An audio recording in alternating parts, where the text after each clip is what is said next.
I guess for many couples, a lot of assumptions come into play at some point, also because of popular media, like the idea that two individuals, they fall in love, they get married, and happily ever after. With one look, you'll understand what each other is thinking and feeling. I mean, that is the dream. Hello and welcome to the Connect to Marriage podcast. I'm June and I'm your host for this episode. If you are new to us, do subscribe to our Connect to podcast on your podcast platform. We believe you will discover interesting topics and helpful conversations. In each episode of the Connect to podcast, we'll be tackling questions that couples ask about marriage, communication, conflict, and so much more. We hope you keep tuning in to learn with us as you grow closer, deeper, and stronger in your marriage. In the previous episode, Jared and Joyce shared some very helpful insights on caring for ourselves in marriage. If you did not manage to catch it, I highly encourage you to do so. Today, we'll be talking about caring for our spouse by building trust and safety in our marriage. Focus on the Family Singapore's marriage assessment has found that one of the top 3 traits of a marriage is nourishing your spouse, where spouses seek to help each other feel loved and cherished. So how can we express love for our spouse by making our marriage feel like the safest place on earth? To answer that question, let's welcome Jared and Joyce back to the Connect to podcast. Welcome back, Jared and Joyce. Hi, thanks for having us, June. Yeah, hi June, it's great to be back. I was wondering, to start us off, what comes to mind, when you think about the idea of building trust and safety in your marriage? Well, just like how we think workplace safety is of utmost importance for every workplace, it's really about creating a marriage that is safe physically, emotionally, mentally, and spiritually. That is foundational for flourishing for every marriage. Fundamental, essential, and vital. Yeah, I agree with that. When we feel safe in our marriage, we can relax and fully be ourselves and be open and vulnerable towards our spouse. And that's crucial for feeling intimacy on so many different levels, not just physical intimacy, but emotional intimacy as well. That's wonderful, right? To have this sense of safety where you can come home and not have to second guess and not have to feel suspicious over anything. And I'm sure that's something we all crave, right? Deep down inside, for our homes and our marriage to be this way. But how do we go about creating this sense of safety in our marriage? I think it's about really building up acceptance, a feeling of being authentic, but also being accepted in how you are showing up in the marriage, so that you don't have to be on guard or try to portray a certain image of yourself. And that allows you to focus on being the best version of yourself, which we did talk about in the previous podcast, when we talked about self-care. And by being that best version, you're able to love and care for your spouse there. But this also means thinking not just about self-care, but thinking, how do I show up as someone who is worthy of my spouse's trust?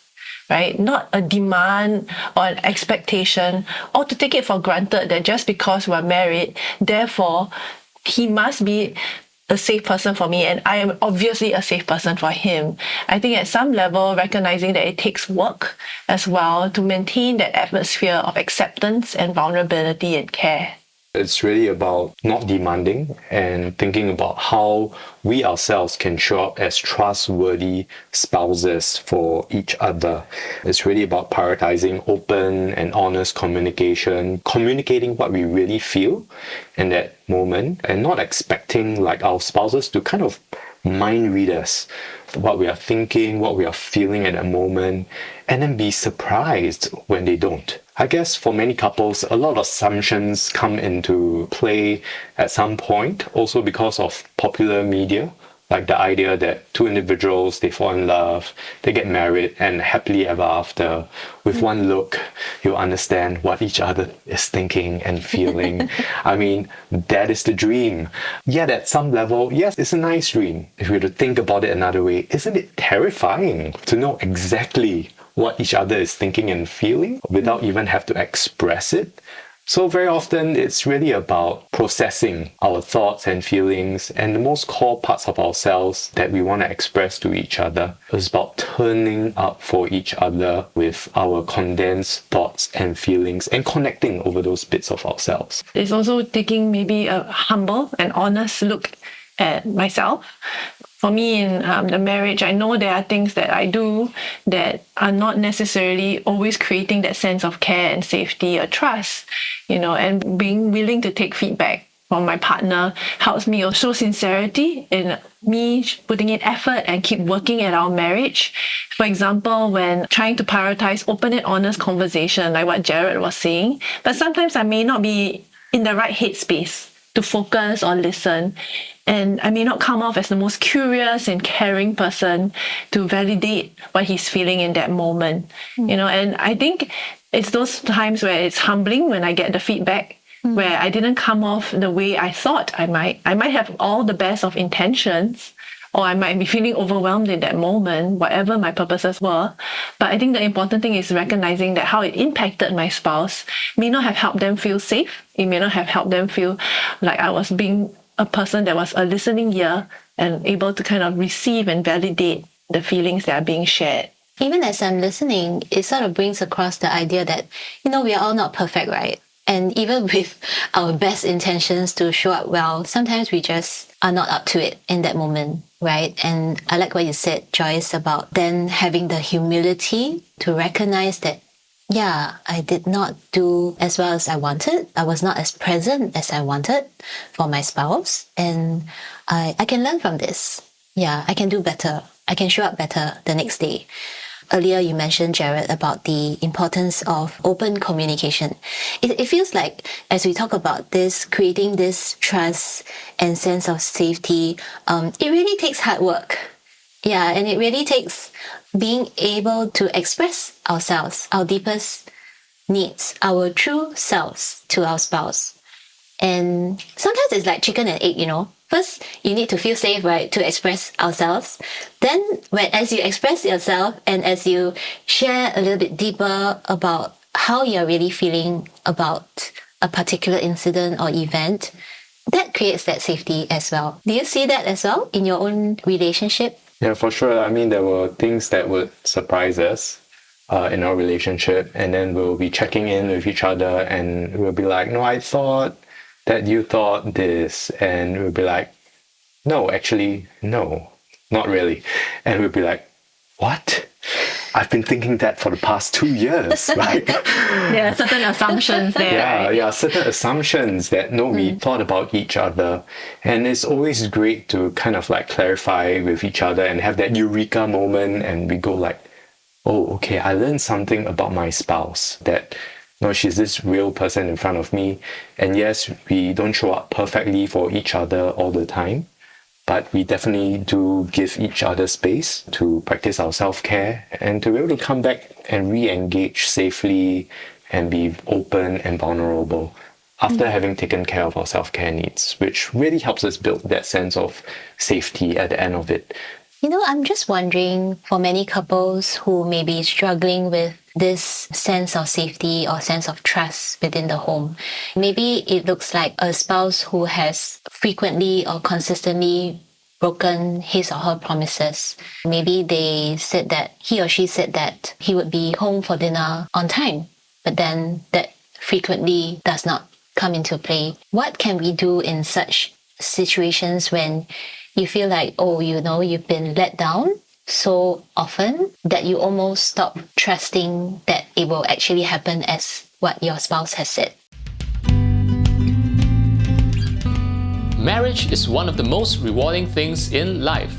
Yet, navigating marriage as newlyweds or an engaged couple can sometimes get overwhelming. Whether it's managing expectations of the in-laws, getting a good grasp of your family finances, or establishing good habits of communication and healthy conflict. Focus on the Family Singapore's Marriage Preparation Program aims to help you build a solid foundation in the early years and prepare you for the adventure of your life. Visit family.org.sg/C2 Marriage Prep for more information today.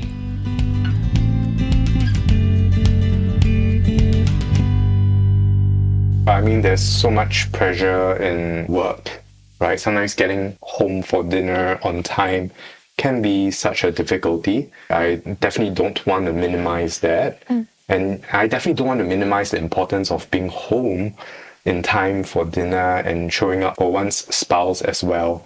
Both are so crucial and important. Yet, at some level, it's also really about being open and vulnerable to be able to say that, honey, I really want to show up for dinner on time. I really want to. That's me. Yet at the same time, there's also this huge major project going on at work. The boss is maybe kind of a little bit on my back, and I really want to do my best and to turn up punctually for dinner. I know how much it means for you, and I really want to do that. We also know how important this job security is going to be for our family. What do you think?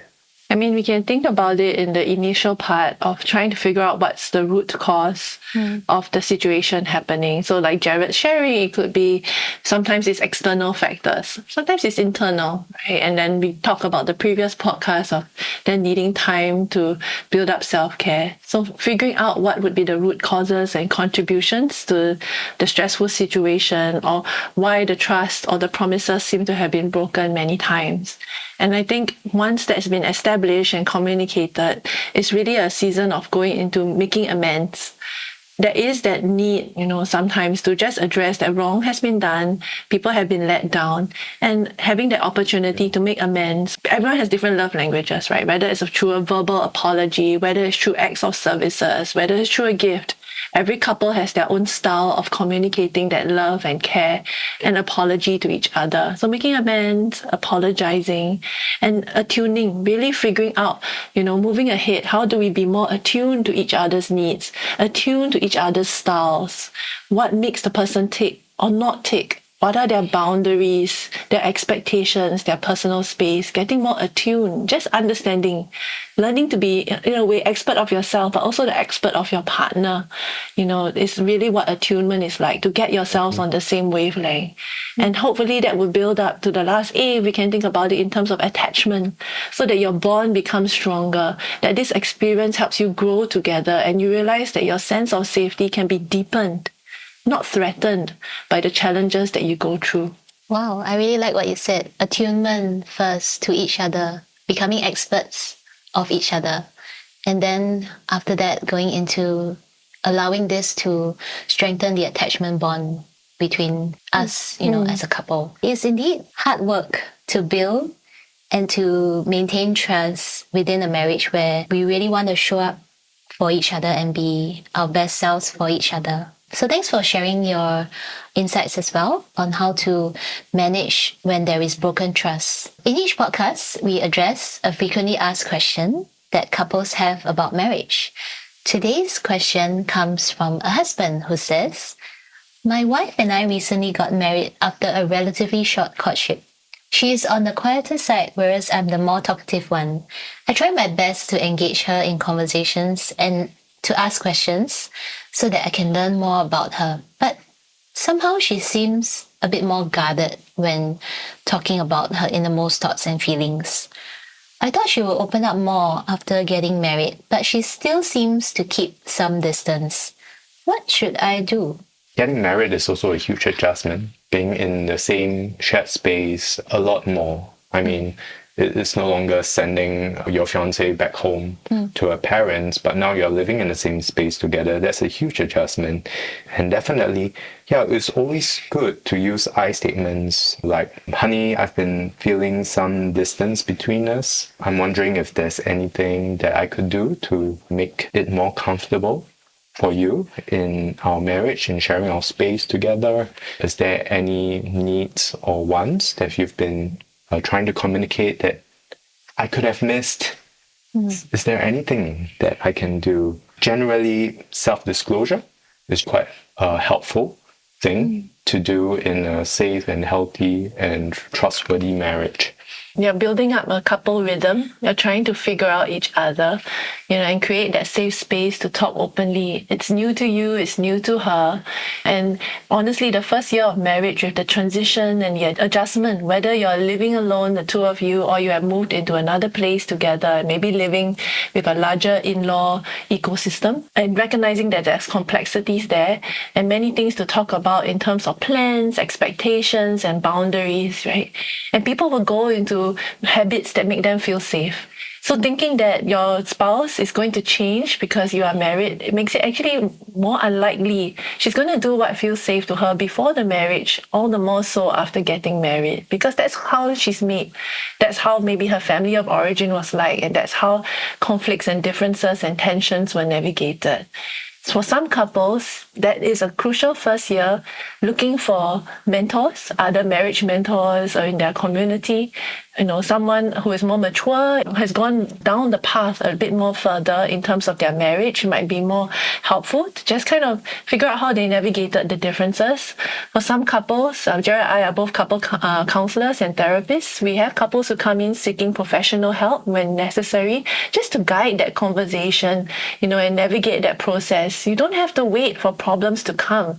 We go for workshops, we go for professional development in our places of work. What prepares us to kind of start that marriage journey? I think that intentionality and making that space for you and your wife would be so important, so that you'll learn how to validate each other's feelings and not to just downplay or dismiss them or sweep them under the carpet until it becomes too big to ignore. Both parties probably entered the marriage with a very different idea of what a healthy marriage space looks like.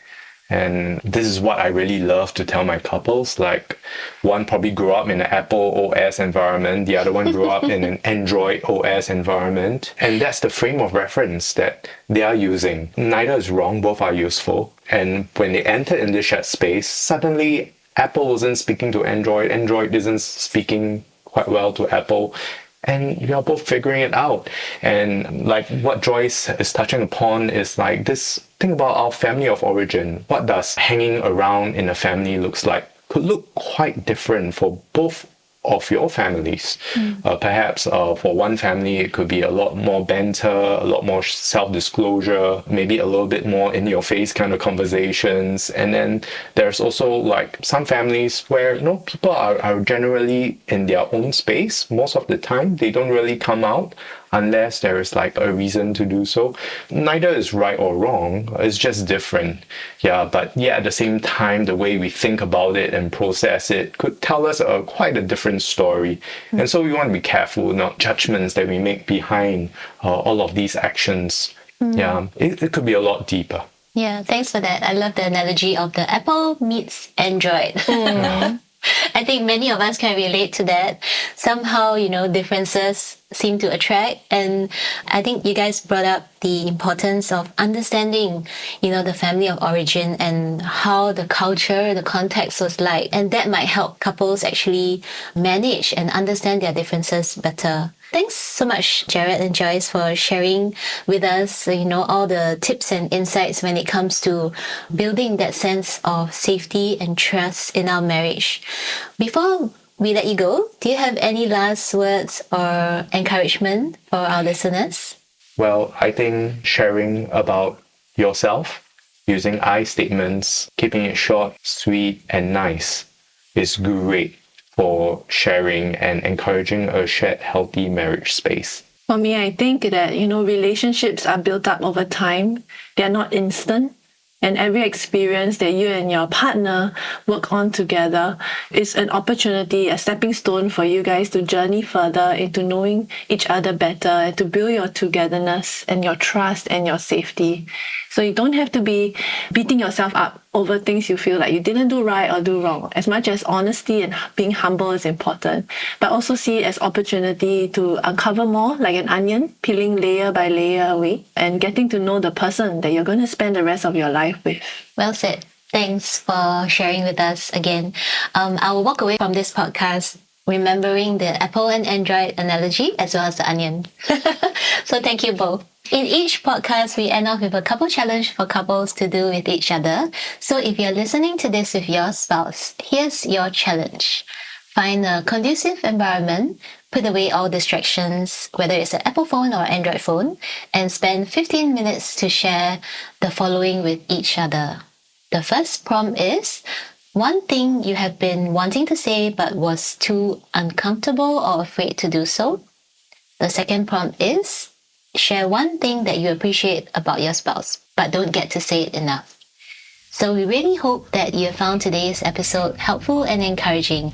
As always, do share this podcast with a friend who might benefit from it.